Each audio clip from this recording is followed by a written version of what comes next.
Vamos a continuar una serie de sermones expositivos que es de vida cristiana. La semana pasada compartimos lo que es la vida cristiana del servicio en la iglesia local y cómo mantenernos en el tiempo. Hoy vamos a compartir otro sermón de vida cristiana, pero con relación al contentamiento cristiano. Hermanos, nosotros sabemos que el mundo pasó un gran problema con el tema del COVID-19.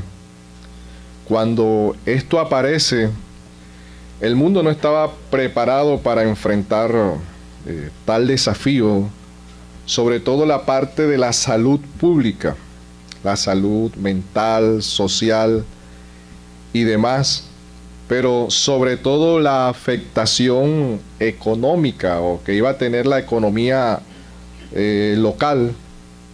En algunos países, algunos sectores industriales y comerciales pues se vieron muy bien o fueron favorecidos por esto, pero otros salieron muy mal, de tal manera que muchos se fueron a la quiebra, sobre todo en países donde la economía no fue muy fuerte. Y uno escuchaba en las noticias de empresarios que quebraron, hermanos, y llegaron al suicidio. Otros no aguantaron tanto la presión que fue necesario llevarlos a terapias psicológicas, psiquiátricas, entre otras muchas. El impacto el impacto emocional que tuvo mucha gente fue muy fuerte. Toda esta situación, hermano, reveló dónde verdaderamente estaba la felicidad de muchos. Nosotros siempre, como seres humanos, queremos estar bien, estar mejor cada día. Y parece mentira, hermanos, pero las personas que se suicidan lo hacen para estar mejor. Ellos no quieren sufrir. Lo hacen por amor a ellos mismos. No quieren enfrentar la realidad de los problemas y de los sufrimientos que están teniendo. ¿Y saben qué ven ellos eso?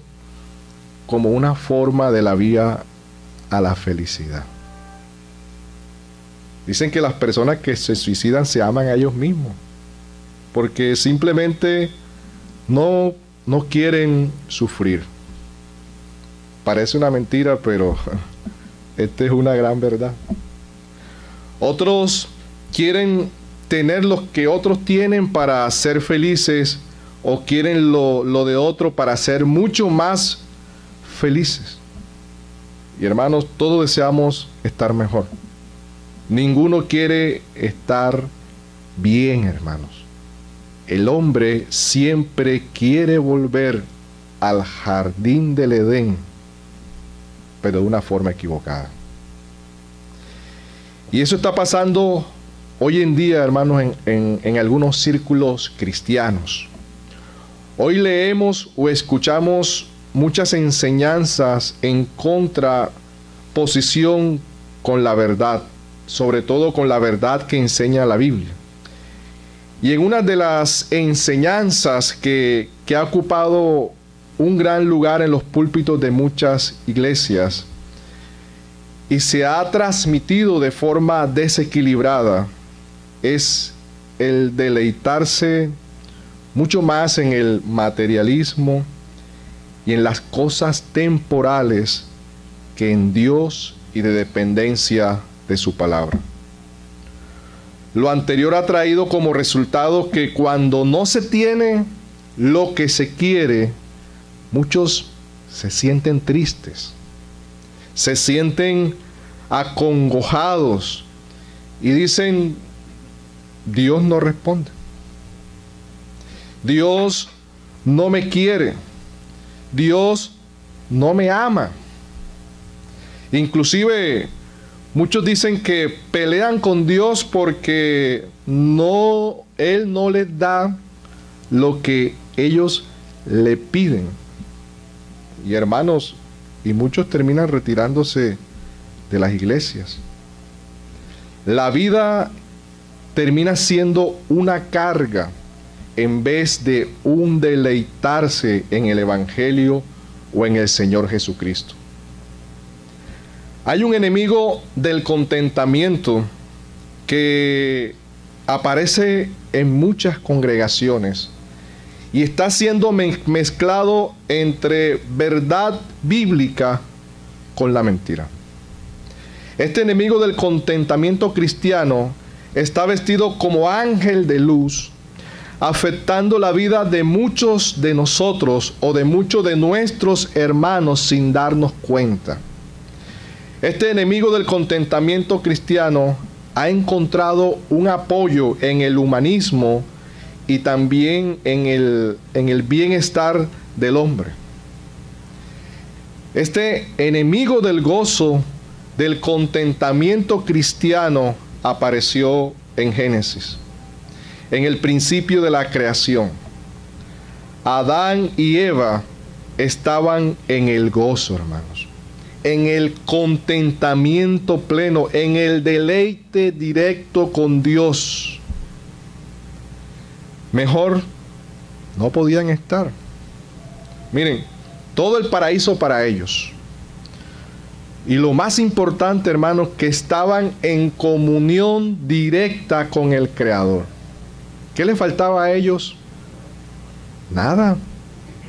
Nada les faltaba. Pero, ¿sabe qué pasó con ellos? Querían más de lo que Dios les había dado. Ellos querían más de lo que Dios le había provisto. Desearon cosas mejores de las que tenían. Pero ¿saben cómo se despertó todo eso en Adán y en Eva? En un diálogo donde se enseñó la verdad de Dios mezclada con la mentira. Usted sabe, usted conoce el diálogo que hubo. Dios le da una orden y Satanás le cita la verdad de lo que Dios le había dado, pero lo mezcla con mentira. Y ese mensaje hizo que el verdadero deleite, el gozo que tenían en Dios se perdiera. Y eso está pasando hoy en muchas iglesias, hermano. Gracias a Dios, aquí no pasa. Pero pasa en muchas iglesias. Miren, les invito a que vayamos a nuestro texto base en esta mañana, Génesis capítulo 3, versículo 6.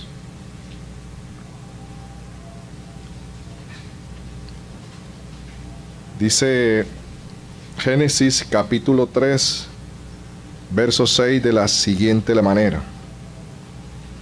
Cuando la mujer vio que el árbol era bueno para comer, y que era agradable a los ojos, y que el árbol era deseable para alcanzar la sabiduría, tomó de su fruto y comió.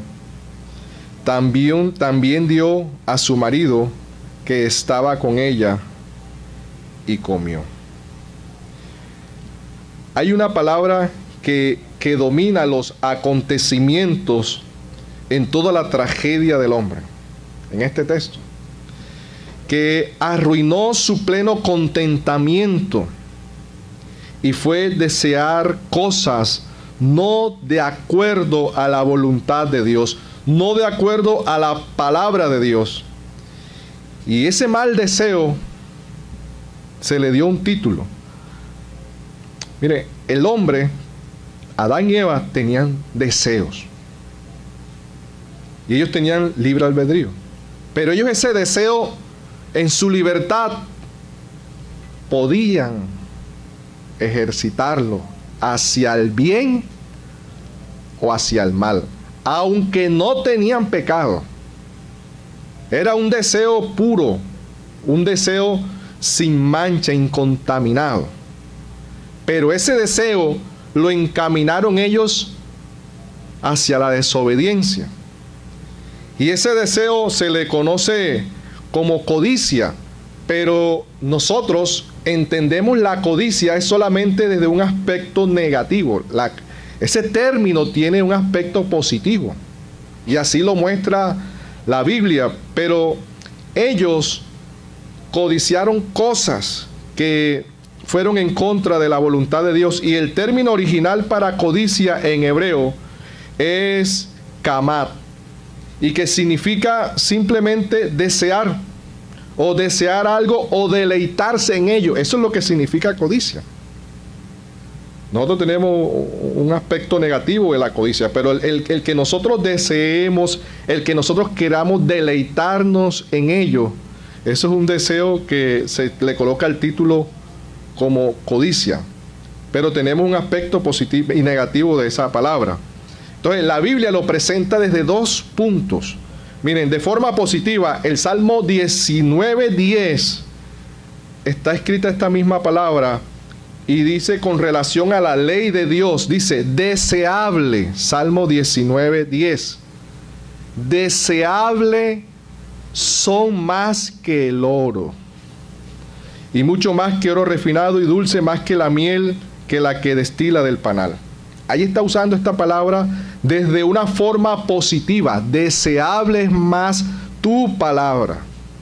Pero esta misma palabra la encontramos de forma negativa. ¿Dónde la encontramos en forma negativa? En el mandamiento. Cuando dice, ¿no qué? No codiciarás. Entonces, esa misma palabra la encontramos tanto de forma positiva como de forma negativa. O sea, no codiciarás es no desearás, no te deleitarás en cosas prohibidas. Pero sí desearás y sí querrás tener y deleitarte en cosas que son de acuerdo a la voluntad de Dios, porque Dios, cuando nos creó, colocó el deseo en nosotros.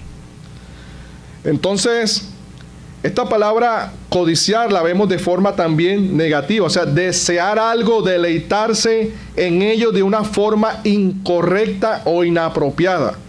Cuando Dios dijo en el Éxodo capítulo 20, verso 17, no codiciarás, o sea, no desearás la casa de tu prójimo, no desearás la mujer de tu prójimo, ni su siervo, ni su criado, ni su buey, ni su asno, ni su casa, ni cosa alguna de su prójimo. En pocas palabras, este mandamiento enseña: no desearás las cosas que tiene tu prójimo, no las verás como cosas en que deleitarte de manera incorrecta. Una aplicación que podemos hacer, que podemos tener aquí es como si un hombre casado estuviera o no estuviera contento con su esposa, y cuando desea a otra, es como si dijera: Dios, yo no estoy contento con la que tengo, con la que me diste. Buscaré deleite en otra. O en el caso contrario, la mujer. Entonces son deleites, son deseos que son naturales a nosotros, pero que tienen que ser encauzados de la manera correcta, hermanos. Ahora bien, el deseo, el deleitarse de forma incorrecta, nos lleva a perder nuestra dependencia de Dios, y como consecuencia a ser infelices con las cosas que tenemos, y no nos contentamos con lo que Dios nos ha dado. Hermano, ya lo vimos con Adán y Eva. Lo tenían todo, pero ellos quisieron ¿qué? Estar mejor. Otra historia que vamos a citar como referencia, y que terminó muy mal, hermanos, y que nos deja ver un paralelo con cómo a través de la historia esto se ha ido transmitiendo desde Adán al pueblo de Israel y hasta nosotros hoy en día, es la historia del pueblo de Israel. Vamos a ver qué dice Nehemías capítulo 9, versículo 21. Búsquelo en su Biblia.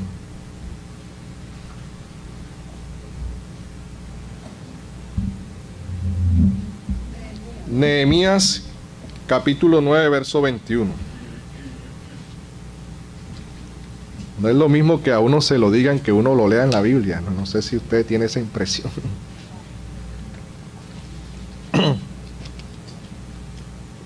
Dice las Escrituras, Nehemías 9, 21, un libro un poco difícil de encontrar, como el de Ageo. Capítulo 9, verso 21. Dice las Escrituras de la siguiente manera, con relación al pueblo de Israel. Los sustenté 40 años en el desierto. De ninguna cosa tuvieron necesidad. Sus vestidos no se envejecieron, ni se hincharon sus pies. Miren, para ilustrar de una forma literal el texto, es como si hubieran estado con la misma camisa, el mismo pantalón, la misma falda, los mismos zapatos por 40 años. Ilustrémoslo de esa forma literal. Esa literalidad nos deja ver la fuerza de la providencia divina en cómo Dios ha cuidado de ellos por 40 años. Este pueblo, hermanos, una vez salió de Egipto, cruzaron el Mar Rojo, vieron las maravillas de Dios, su manifestación, su poder, hermanos. Pero después lo vemos quejándose. Dice un comentarista que solo ellos no habían pasado 2 meses y 15 días cuando se dio su primera queja contra Dios. Después de todo lo que el Señor hizo con ellos. Y esta misma historia se repite a través de varios libros de la Biblia. Ahora les invito a ir a Éxodo, capítulo 16, versículos 3 y 4. Es la misma historia, unas se complementan con otras.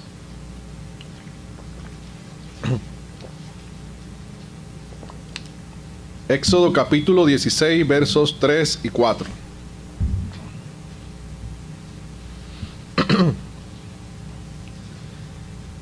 Dice la Escritura de la siguiente manera. Éxodo 16, versículos 3 y 4.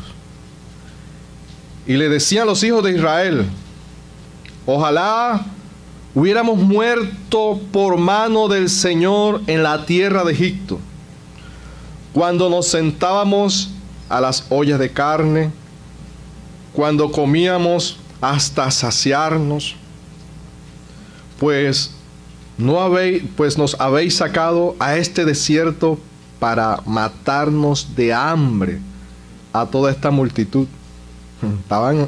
Estaban acusando al Señor de asesino, ¿no?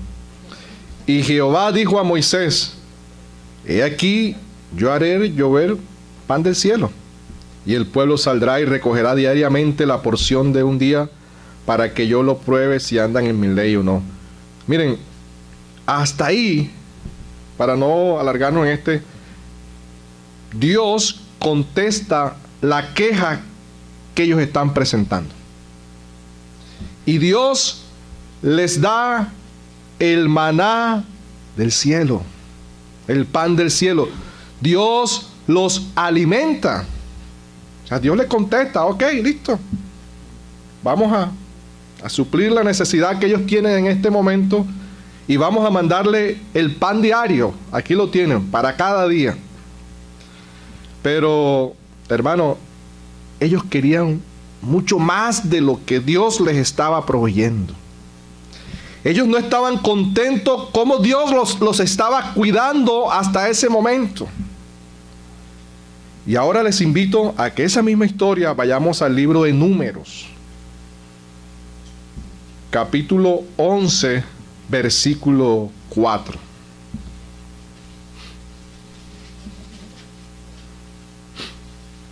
Números 11:4.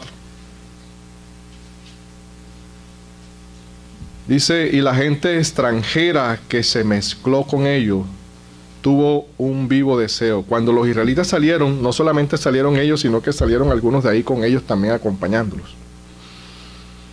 Y los hijos de Israel también volvieron a llorar y dijeron, ¿quién nos diera ahora de comer carne? Nos acordamos del pescado que comíamos en Egipto, de balde, directo de allí, de los pepinos, los melones, los puerros, sí, las cebollas y los ajos. Y ahora nuestra alma se seca, pues nada sino este maná ven nuestros ojos. Hermano, da risa, ¿no? O sea, antes no tenían el maná. Dios les da el maná y después que Dios les da el maná, ya no estaban contentos con el maná, hermano. Pero ¿saben a dónde los quería llevar el Señor con toda esa forma de cuidar, de preservar sus vestidos y de alimentarlos así? Que entendieran que su confianza, su dependencia, su gozo, su felicidad era exclusivamente de Él, hermanos. Ahora les invito a ir a esa misma historia, Deuteronomio 29. Capítulo 29, versículos 5 y 6.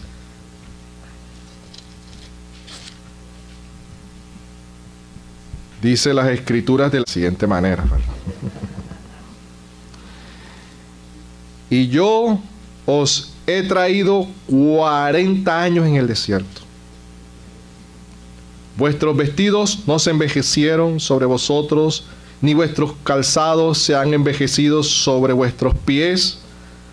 No habéis comido pan, ni habéis bebido vino ni sidra, para que supieras que ¿qué? Que yo soy Jehová vuestro Dios. Miren, Dios suplió todas las necesidades básicas de supervivencia en el desierto, a pesar que no tenían lo que humanamente necesitaban para sobrevivir en esas condiciones. Lo que humanamente ellos pensaban que deberían tener en abundancia para sobrevivir fue lo que más les faltó para vivir en el desierto, pero Dios cuidó de ellos en medio de eso, hermanos. El gozo, la felicidad, la alegría, la providencia de Israel no era Egipto, sino el Dios Todopoderoso. Eso es lo que le está transmitiendo aquí Moisés a través de estos escritos. Hermanos, y ahora viene una pregunta muy interesante. Esas narraciones históricas tienen alguna enseñanza para nosotros, los que hoy en día estamos en el nuevo pacto, los que estamos en la iglesia del Nuevo Testamento. ¿Qué tiene que ver eso con nosotros hoy, hermano? La respuesta es que tiene que ver mucho con nosotros hoy. Tiene que ver mucho con la iglesia hoy, tiene que ver mucho con usted, tiene que ver mucho conmigo, tiene que ver mucho con todos nosotros. Los principios teológicos de esta enseñanza dada por Dios es que esas narraciones históricas fueron inspiradas por el Espíritu Santo y son para todos los tiempos, trasciende hasta nuestros días, pero bajo un contexto de vida totalmente diferente. Pero el deseo no ha pasado, porque el deseo es inherente al ser humano, está en nosotros, pero el contexto, la forma de vida va cambiando. Muchas veces pensamos que esas son historias del pasado, hermanos. Pero esa es una fotografía para nosotros hoy. para que aprendamos y no cometamos los mismos errores o los mismos pecados que ellos cometieron. Un texto bíblico, un sustento bíblico de esto. Ahora les invito a que vayamos a 1 Corintios, capítulo 10. Vamos a leer el versículo, primeramente el versículo 1.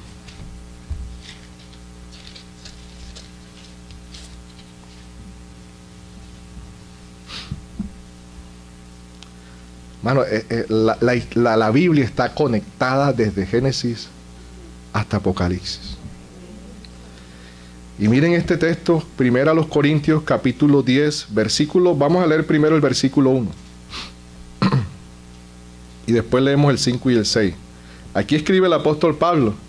Dice, porque no quiero, hermanos, que ignoréis que nuestros padres todos estuvieron bajo la nube y todos pasaron el mar. Ahora vayamos hasta el 5. Ahí mismo versículo 5. Pero de los más de ellos no se agradó Dios, por lo cual quedaron postrados, ¿en dónde? En el desierto. Ahora, ¿qué dice el 6? Mas estas cosas sucedieron como ejemplo, ¿para quién, hermano? Para que no codiciemos cosas malas como ellos codiciaron. Y miren lo que dice, baje allí mismo hasta el versículo 11. Y estas cosas les acontecieron como ejemplo y están escritas ¿para qué? A nosotros, a quienes han alcanzado los fines de los siglos. ¿Tiene que ver algo eso con nosotros hoy, hermanos? También fue escrito para la iglesia del Nuevo Testamento. El mismo problema que vivió Adán y Eva, y en este caso el pueblo de Israel, está afectando a muchos hoy en día. A muchos de nuestros hermanos. Una enseñanza de verdad mezclada con mentira.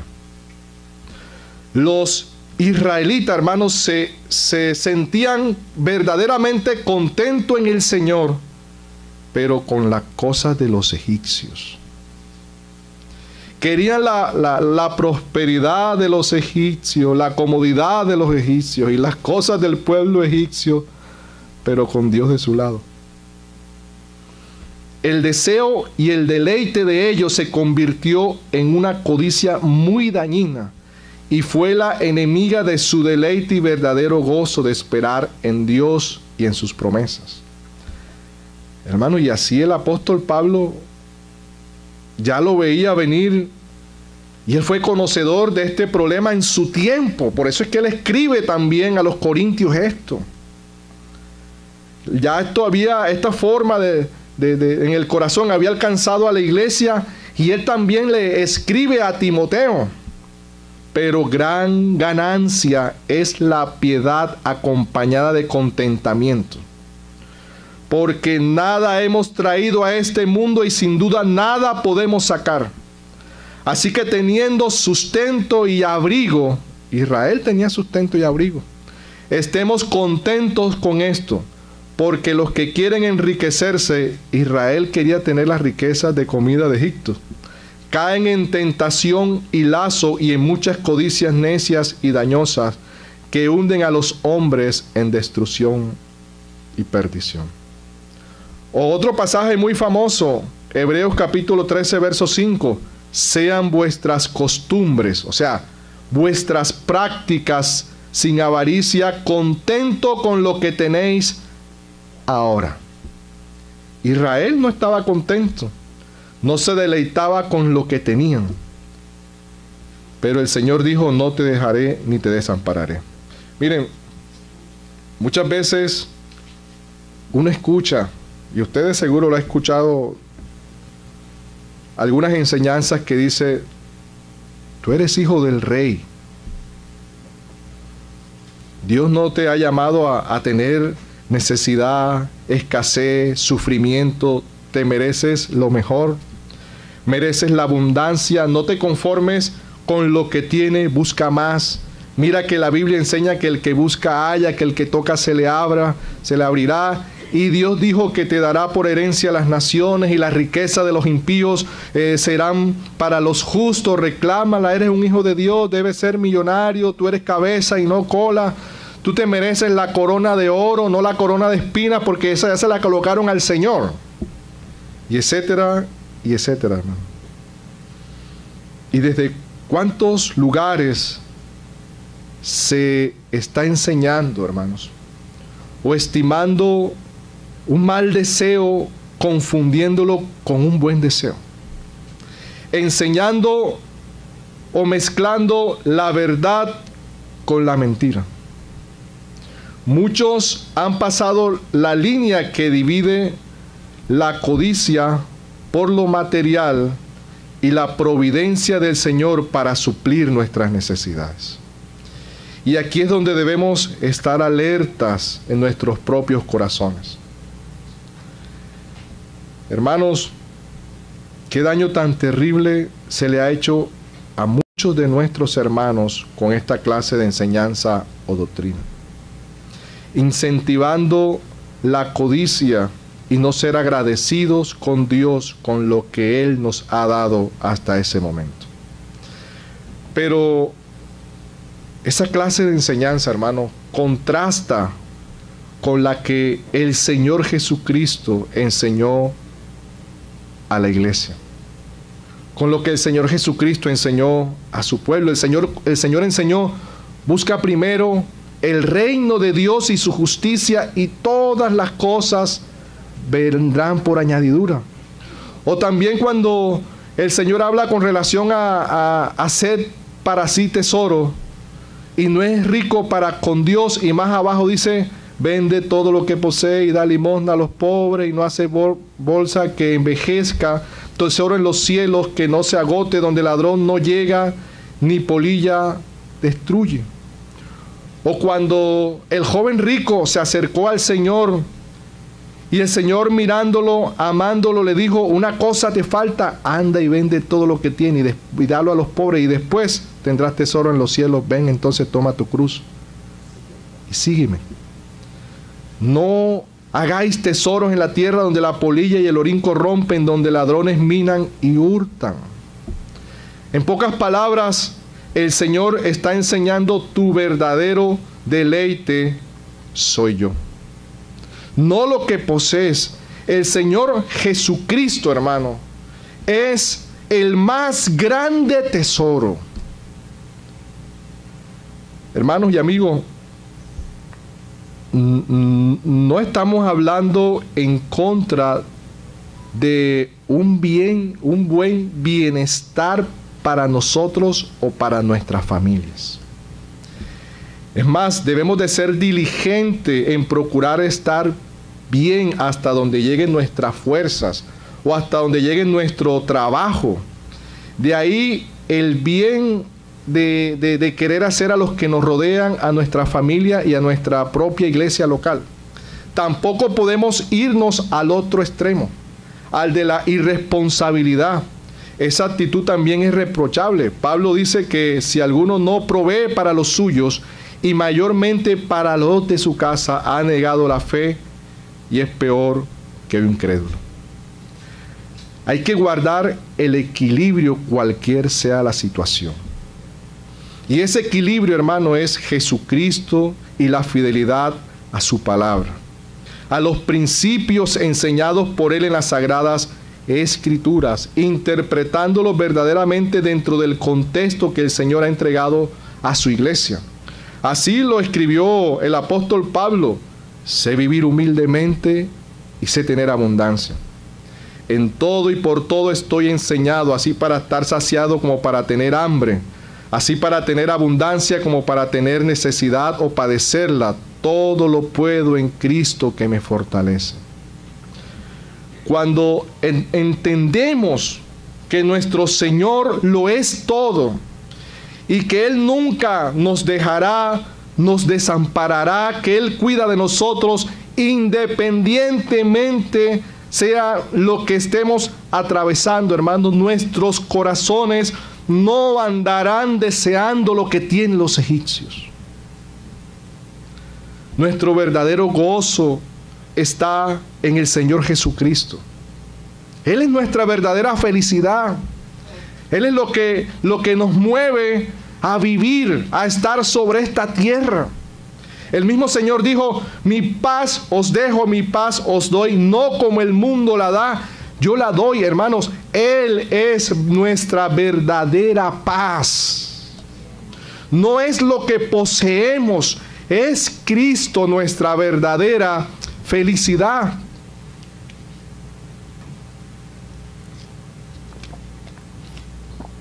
Él es el verdadero sentido de nuestra existencia, nuestro sumo gozo, hermanos.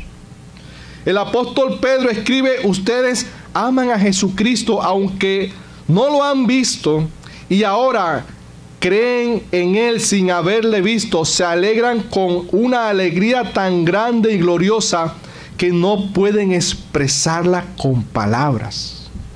Primera de Pedro 1:8. Miren, estar en Cristo, conocerle y servirle es y debe ser un gozo inefable para cada creyente, para cada uno de nosotros, para usted y para mí. Hermano, gozo inefable, como en algunas de las Biblias que ustedes tienen, quiere decir que no puede ser dicho, no puede ser explicado, no puede ser descrito con palabras. El gozo de estar en Cristo y de que Cristo esté en nosotros. El salmista describe: en la presencia de Dios hay plenitud de gozo y delicias a su diestra para siempre. Te deleitas en Dios todos los días por Él haberte llamado a conocerle. ¿Te deleitas en Cristo Jesús todos los días? ¿O qué te deleita? ¿Cuál es tu felicidad? ¿Cuál es mi felicidad? ¿Qué te mueve el corazón? ¿Qué te mueve las emociones? ¿Por qué estás hoy aquí? ¿Por qué vienes hoy a congregarte?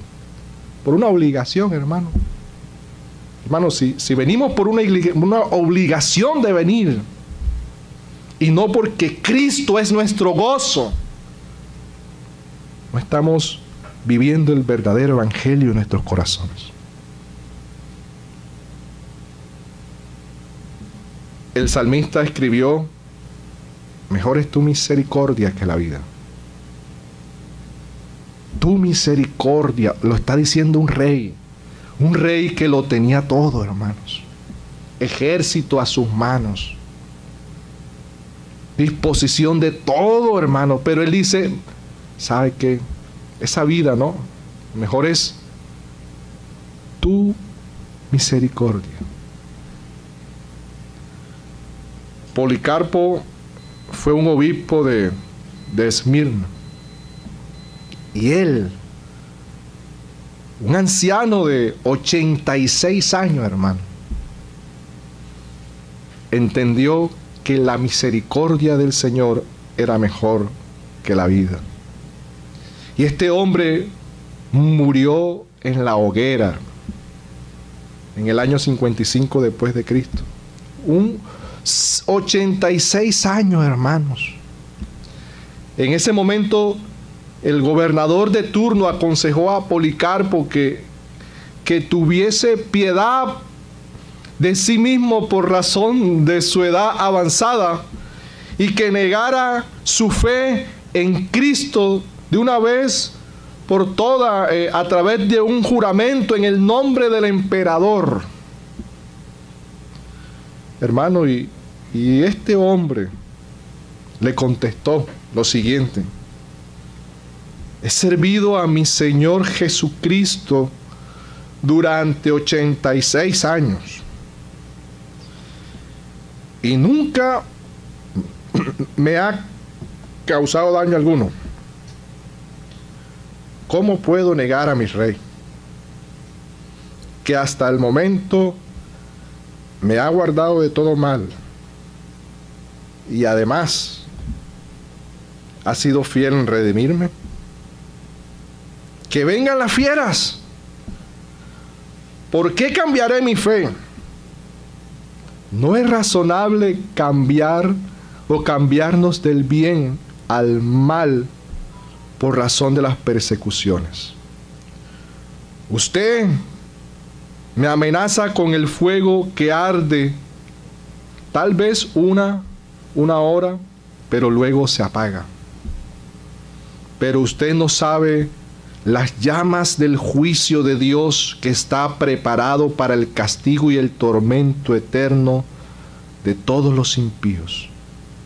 Pero, ¿por qué demora? Que traigan las fieras, que traigan el fuego, que traigan lo que sea. Ningún tormento me hará negar a Cristo, mi Señor y Salvador. Hermano, qué contentamiento, qué gozo, qué deleite, hermano. Entregarse y servir a Cristo. Mucha gente que no conoce al Señor estará en ese fuego. Estira tu mano, que se queme tu mano, pero ayúdalos a salir de allí.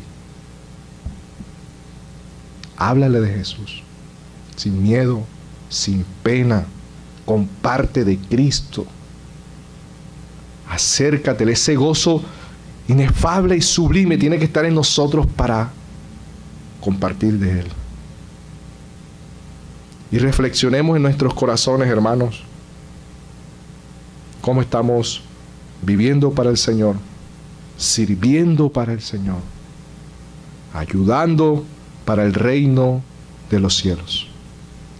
Somos los que podemos estar gozosos cualquier sea las circunstancias, porque Él es nuestro sumo contentamiento. Amén. Que el Señor los bendiga, el Señor los guarde.